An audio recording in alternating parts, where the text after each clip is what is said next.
Welcome back, everyone. We at the wonderful Feather Leaf Inn, hosted by our biggest fan, our biggest friend, Ryan Fleagle. Thank you so much. I am here with the illustrious, the elegant Shalana Brown. I will never stop giving her her flowers. Fight him in the comments. Darren the Beard Georges, the boy Richard Dorsey.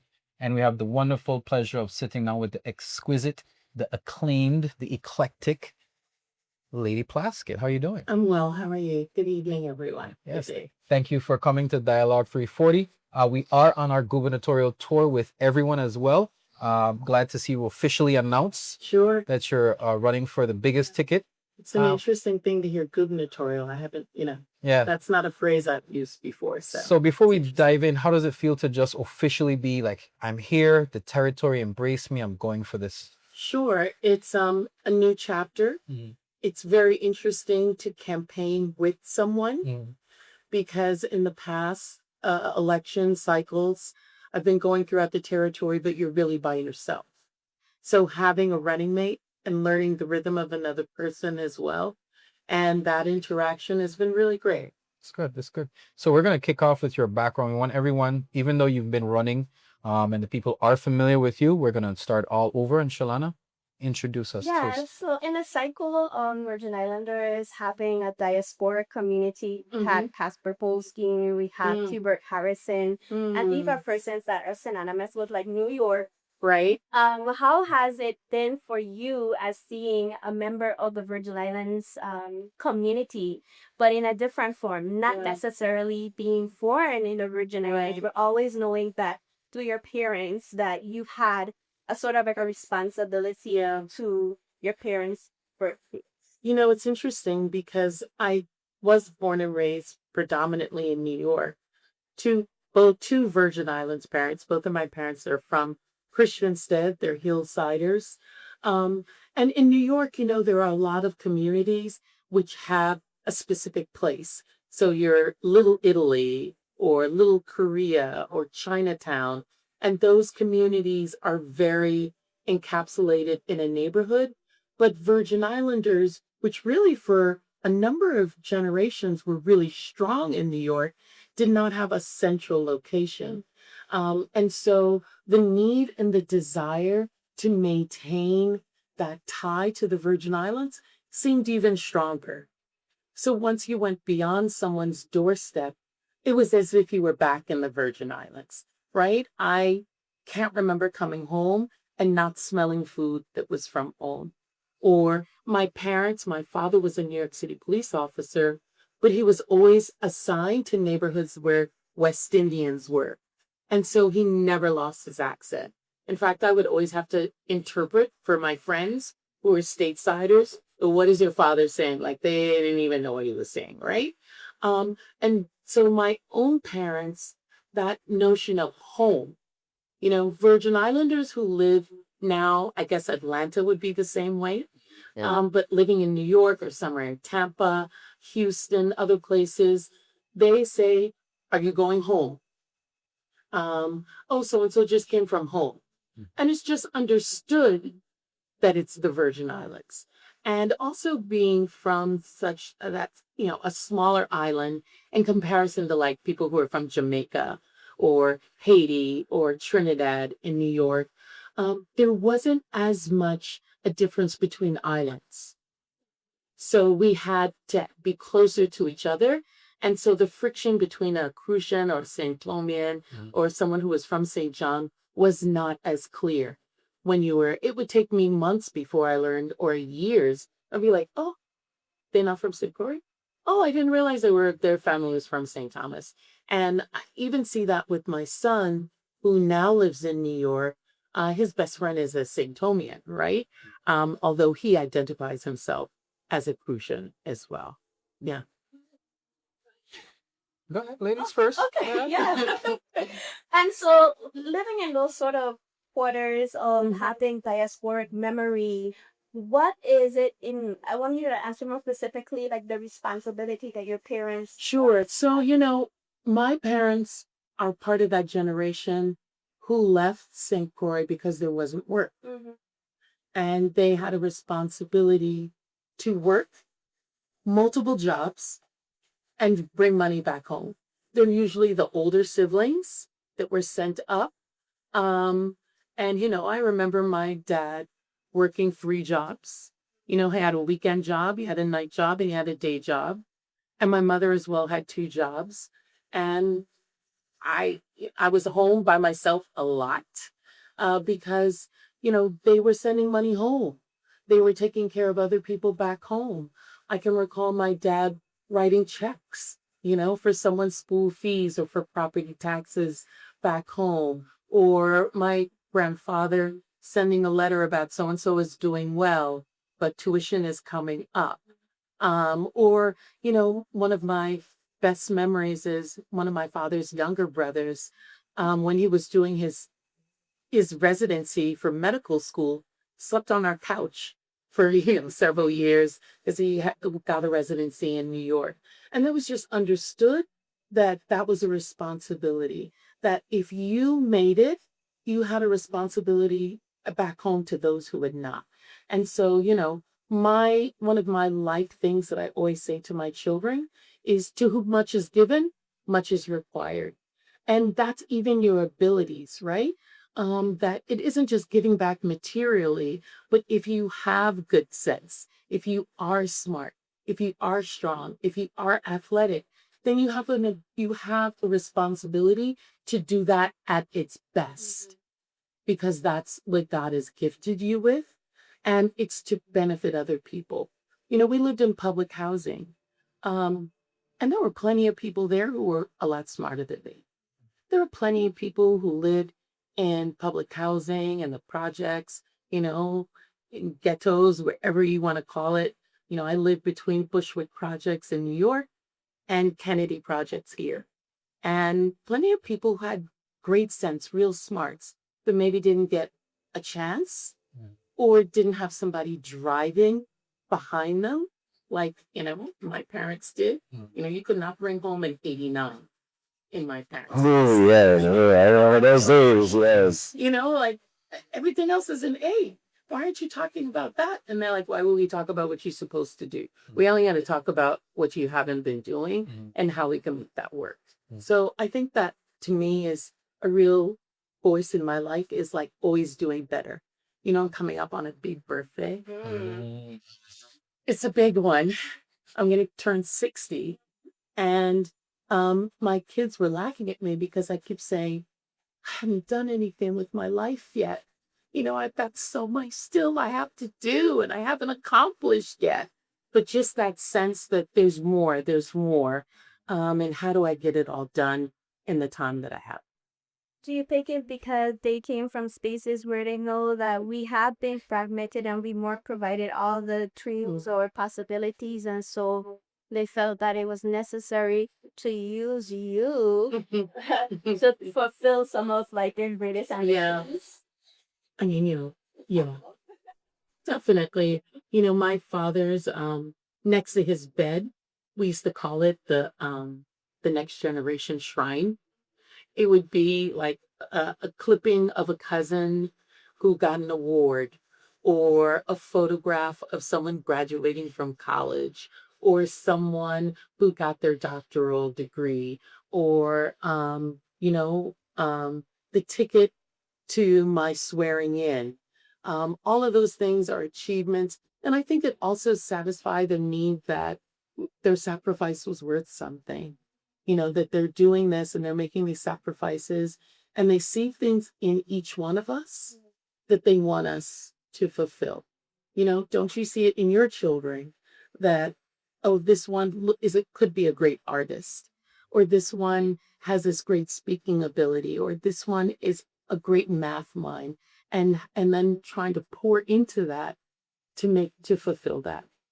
Yeah. Do you see that a lot? Do you see that still in a lot of our parenting here in the Regiment? You have so many proximity to youth programming. Do you see a lot of, or do you see that it has the dreams for our students and our young persons, the global citizens, and then maybe might not be the greatest opportunities? Well, I think that our children don't see enough, and they don't see enough models of what they can be. And the variety of what you can be. They think of a governor, they think of a basketball player, they may think of their teacher or a nurse or a doctor, but there's so many opportunities that they can have that they may not see. Since I'm out now as a gubernatorial candidate, I can say that one of the ideas that I have is something that our office has been doing for many years is adopting a school, where my office in Fredericksted has a school that it's adopted. My office in St. Thomas has a school that they've adopted. And we spend time at that school reading to the kids, being there, helping them build a library. My interns throughout the year get surplus books from the Library of Congress, shipping them down and taking them to the schools, teaching them civics. And one of the things that I would do as governor is make it a responsibility and a requirement for every cabinet member to adopt a school. And you have to have a certain amount of hours in that school so that our children can see us and understand the many possibilities, and that there are more than one adult speaking into their life on a regular basis. Milton Potter and I talk about when we've both gone in to read in schools, the thing that's so heartwarming and still heartbreaking at the same time is when you hug one, how many others come to you? They desire love. And sometimes parents are busy. I'm not going to say that parents are neglectful. Sometimes they're busy. We have parents that are, and so many of our homes are single family homes here. 70% are single family women homes. We have individuals living, many families under $50,000 a year, family 4. That's the median income. And they don't have time to show that affection. And so we need to be a community and all do that together. Delegate, I like how you transition from your experiences in New York to the variety of experiences that you see Virgin Islanders often may not have access to, because you spoke about, only having role models either in government or in like local leadership or like business community. But you were able to have a wealth of experience after your college days, after your internships. Could you speak about some of like your first work experiences and some of the big ones? Because I know we touched on like CMS, you did work as an attorney. Well, my family always says I have ADD when it comes to work, right? Like I'm a Gen Xer, but I operate in some ways like a millennial, like always looking for new opportunities and new experiences. When a job gets boring, that's like the worst to me, right? When it gets mundane and redundant. So I have worked and I've had so many doors open and opportunities and willing to take the risk and try them, right? So, when I first came out of college, I actually worked for the delegate to Congress. I worked for Ron DeLugo. And he says he hired me because I was relentless about coming to his office and sitting in the lobby area and, asking for work and asking for a job. And he was like, "Lord, girl, just come and work. It's enough. Just come and work." And so I worked there for a short time. And I actually was in the office. I left and came back during Hurricane Hugo. It's so interesting that I was in that office during Irma and Maria.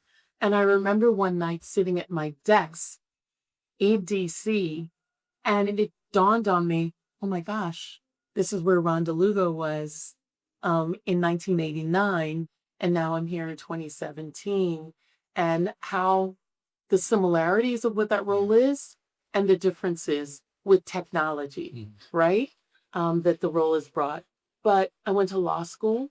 I worked during the day, full-time job, went to law school at night.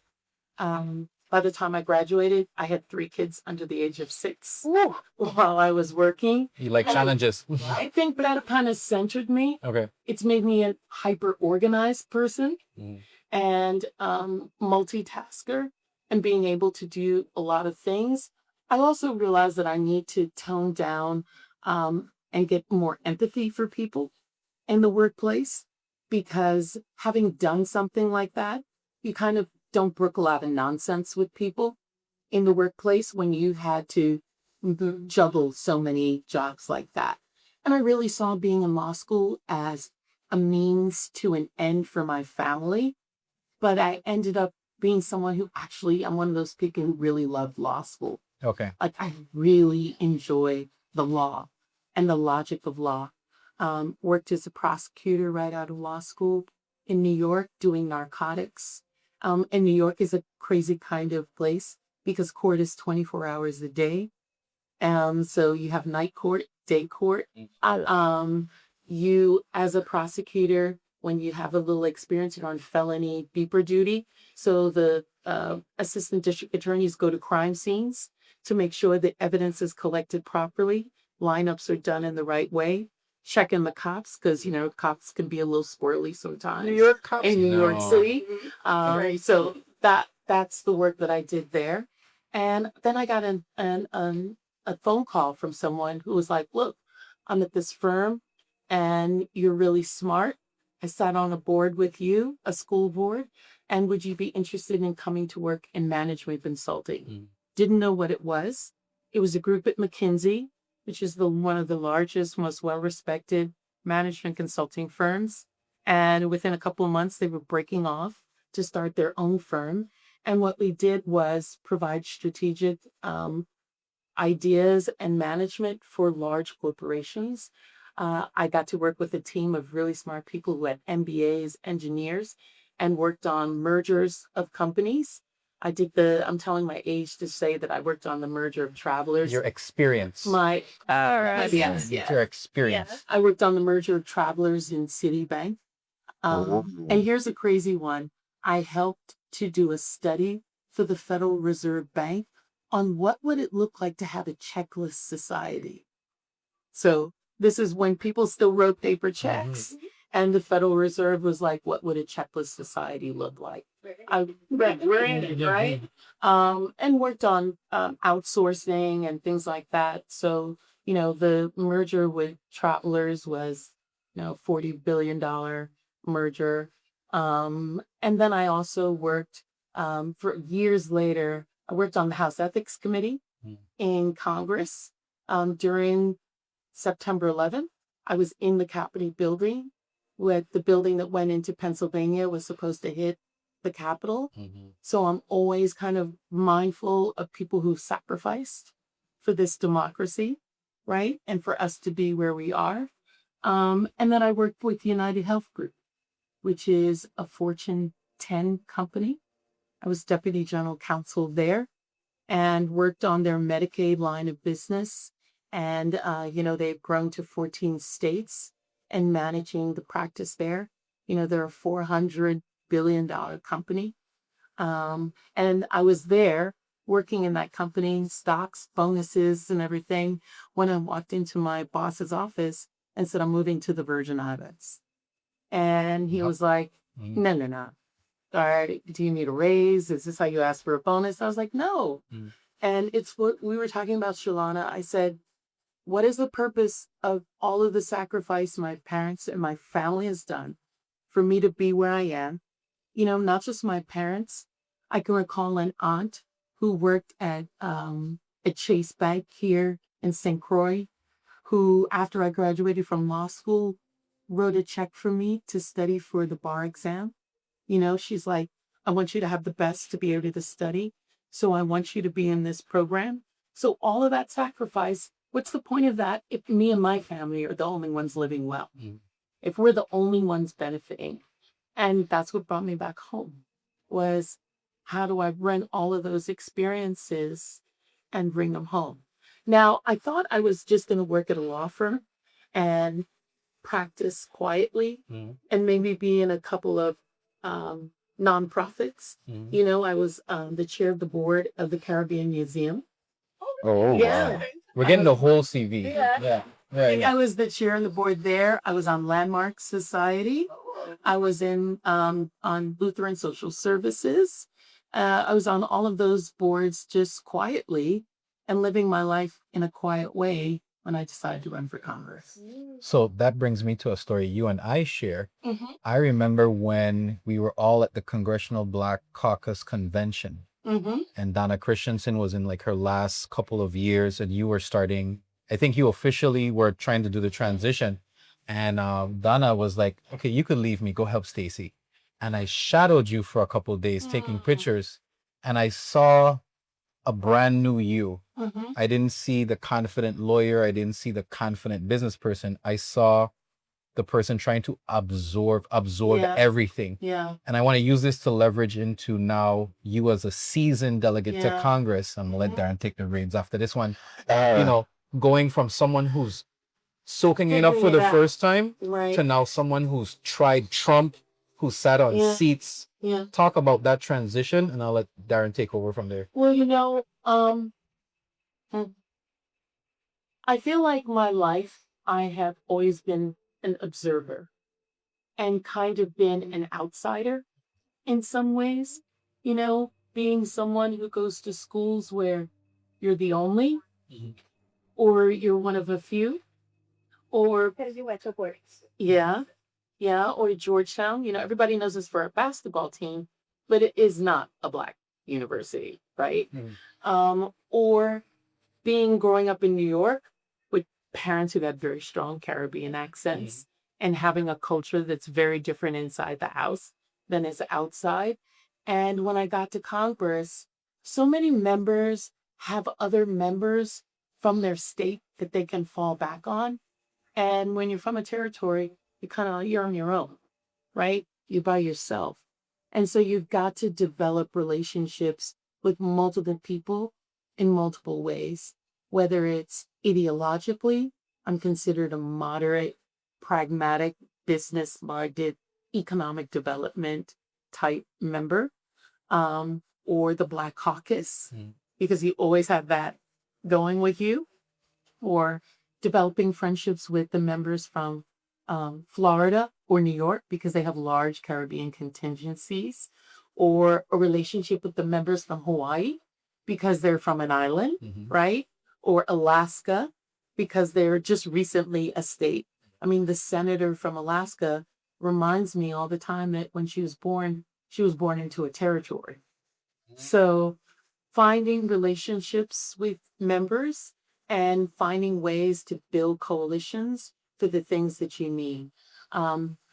Congress, the floor is your high school lunchroom.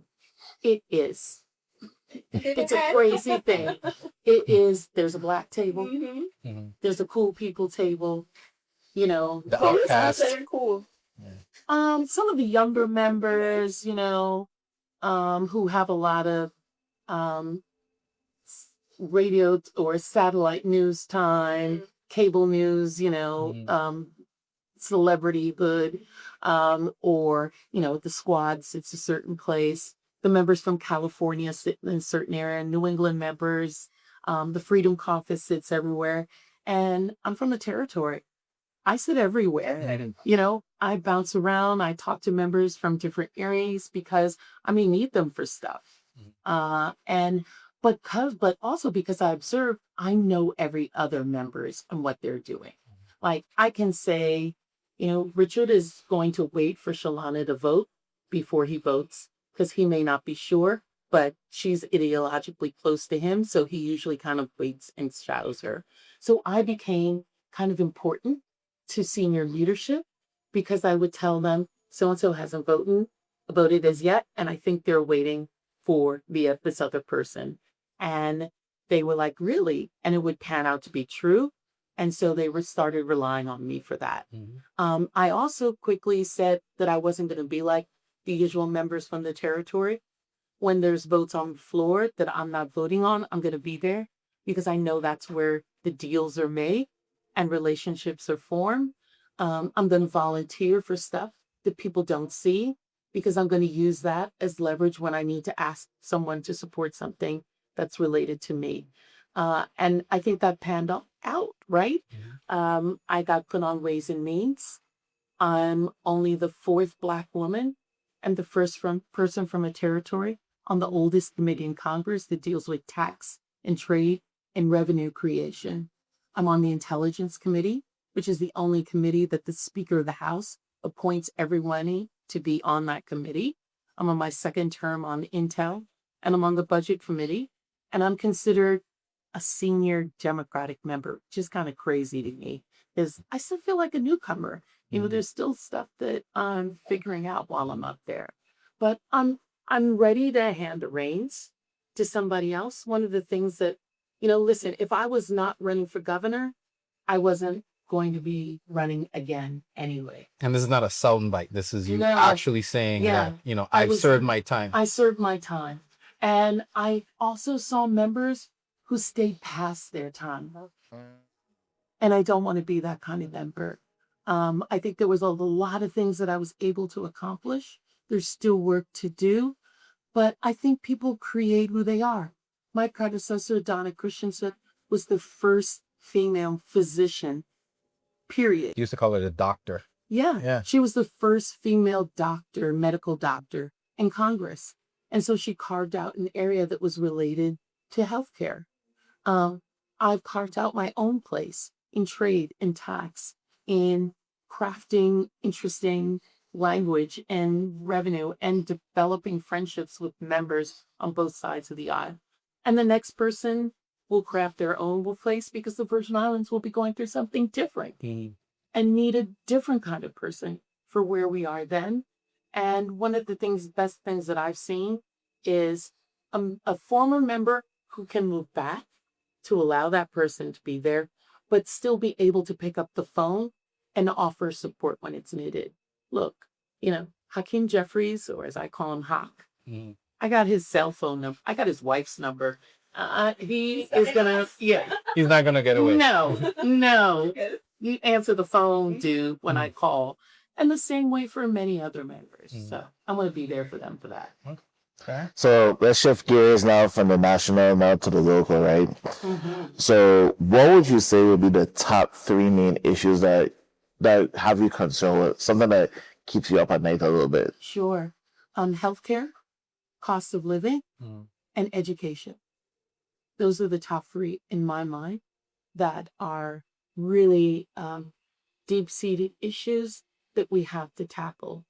Healthcare, that's personal to me as well. As I always said, my parents, are from here, lived in New York. And as they got older, it had always been their desire to come back home. But their health failed them and they couldn't. Yeah, to stay. They were afraid to come back home. And so I ended up bringing my parents home in coffins, to that being their last resting place. That's what they wanted as their last resting place. But that wasn't what they wanted, right? And we have amazing doctors and nurses who are doing so much with so little. And we've got to extend them. We've got to, one, get the buildings built, but we also have to give them the resources that they need. We've got to figure out ways to bring new nurses, new doctors into the Virgin Islands. We have, and I would invite everyone to go to PlaskettPartner.com. We've spent months, 9, 10 months working on policy, getting people who are in each one of these spaces that are working here, as well as Virgin Islanders abroad, to talk with them about how do you fix this? First, let's identify the problem quickly, but rather than just focusing on the problem, what should we look like? And then how do we get there? One of the things we talk about is practicing in paradise, professionals in paradise. How do we preempt student loan forgiveness for young people who are going into critical professions, nursing, teaching, right? How do we get police officers and firemen, EMTs here where we need them? We need to provide housing for them. We've seen instances in other places where localities have been able to purchase homes. And then we say, okay, Richard, you're a teacher. We want you to come on board. You've been teaching elsewhere. You just got your teaching certificate. We can pay you this. We can support you in your student loan forgiveness. But then we're also going to put you in this housing. You pay rent for 5 years, and then that house is turned over to you. That's that awesome. becomes your home. That's awesome. That's been done in other locations, and we think that's an additional incentives. We need to get more people in collective bargaining. Collective bargaining is doing as much as it can, but there aren't enough lawyers there to go through all of the union contracts to raise the bar on salaries for our police officers, for our teachers, so that our teachers leave the classroom and go into administration because that's where the salaries are. We need to stop that. So healthcare is one area. I've been able to change the Medicaid match so that we have more Virgin Islanders that are able to receive Medicaid. And that then brings down the cost of uncompensated care in our hospitals. But we need to do more. We need to fix how CMS treats us in terms of the payments for Medicare, and many other issues that would allow our hospitals to work more efficiently, allow more doctors to come here. Doctors aren't paid. They're paid in a 1990s manner here in the Virgin Islands. Ooh. Doctors don't have private practices anymore. They work in groups through a hospital. We've got to change the salary structure and change even the licensing so that it's easier and faster for doctors to come here and work. So healthcare is one area. Education, right? We talked about teachers. We also need to talk about the classroom itself. Early intervention.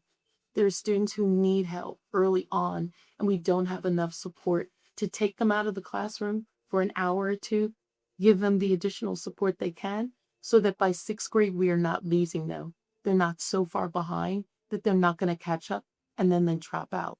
We have a tremendous dropout rate between boys and girls here in the Virgin Islands. We have children, 40% of our children are reading on grade level. That's unacceptable. It's unacceptable for us to say that we have a 97% graduation rate when we know our children aren't reading at grade level. So getting teachers the salaries that they need to, early intervention, support for classrooms, and after-school programs. I can recall a time in the Virgin Islands where you didn't go home until 6 p.m. Because you're too busy. Yeah. I remember those days. Yeah. 4-H, all that stuff, yeah.